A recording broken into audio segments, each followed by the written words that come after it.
د محمد حارث د بنگلاديش خلاف په بیټینګ باندې سرفراز احمد یو ډیر زبردست ټویټ کړی دی، یو ډیر زبردست لبکشای سرفراز احمد کړی ده. مکمل د سرفراز احمد په ټویټ باندې خبره کو، خو تاسو یاد ولرئ چې کېدای شي سرفراز احمد ته پاکستان کرکټ بورډ یو غټه عہده هم ورکي.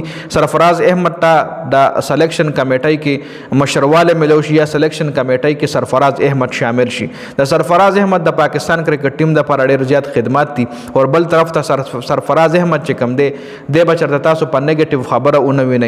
د چرته پاکستان خلاف یا د پاکستان کرکټ ټیم کې لړیانو خلاف خبره نه ده کړې، چونکه د چې په کم دغه باندې د ټیم نه بهر شوی دی. نو کچره د کې د کلاړي لګ بوغز والا وی کینی والا کې سړی وی د سرفراز، نو د پاکستان کرکټ ټیم په زیات خبره کولې.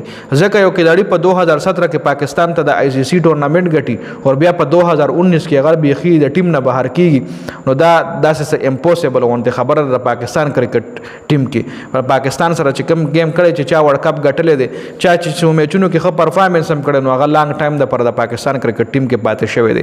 نو خیر په دې باندې ډیټیل سره ویډیو اینډ کې خبره کوو. خو سرفراز احمد چې کوم د محمد حارث حواله سره ټویټ کړی دی، نو په هغه باندې ډیټیل سره خبره کوو. سرفراز احمد په خپل ټویټ کې لیکلی دی چې مبارک ټیم پاکستان بریلیانٹ سیریز وین 3-0، پاکستان 3-0 سره بنگلاديش ته شکست ورکړو.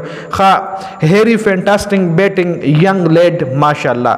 حارث له هیری لیکل دی جی، محمد حارث له لیکلی چې هیری دا ډیر زبردست بیټینګ کړي، او په خپل ټویټ کې د ینګ لیډ مطلب ینګ لیډر ولا هم لیکل دی چې نوجوان لیډر دی، مطلب راتلونکي ټایم کې دا پاکستان کرکټ ټیم کپتان هم جوړې دی شي محمد حارث. ماشاءالله هم په خپل ټویټ کې لیکل دی اینڈ ګډ بیټینګ کنټریبیوشن بای سایم ایوب اینڈ حسن نواز. په بیټینګ کې سایم ایوب او حسن نواز هم محمد حارث سره کنټریبیوشن کړو جی.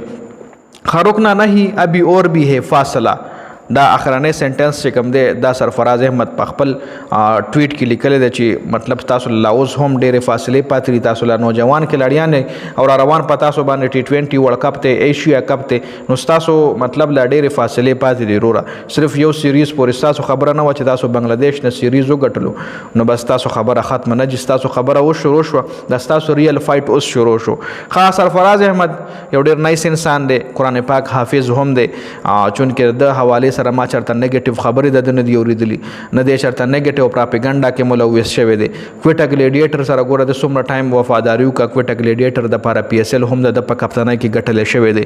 کوټه ګلیډیټر هم د ځان سره ساتلی دی، مطلب که چرته پلینګ 11 کې نه راځي، خو د خپل ځان سره په ډریسنګ روم کې ایز ا کوچینګ سټاف کې ساتلی دی جی. ښه بل د پاکستان کرکټ ټیم چې کوم نوی هیډ کوچ دی، نو هغه هم دا وایي چې زه د پاکستان کرکټ ټیم له چې کوم مایند سیټ دی هغه زه بدلول غواړم، او هغې کې به سرفراز احمد هم دغه هیډ کوچ سره سات ورکوي جی. په دې ویډیو کې دا اپډیټ شو، د ویډیو کتلو زیاته مننه جی. والسلام.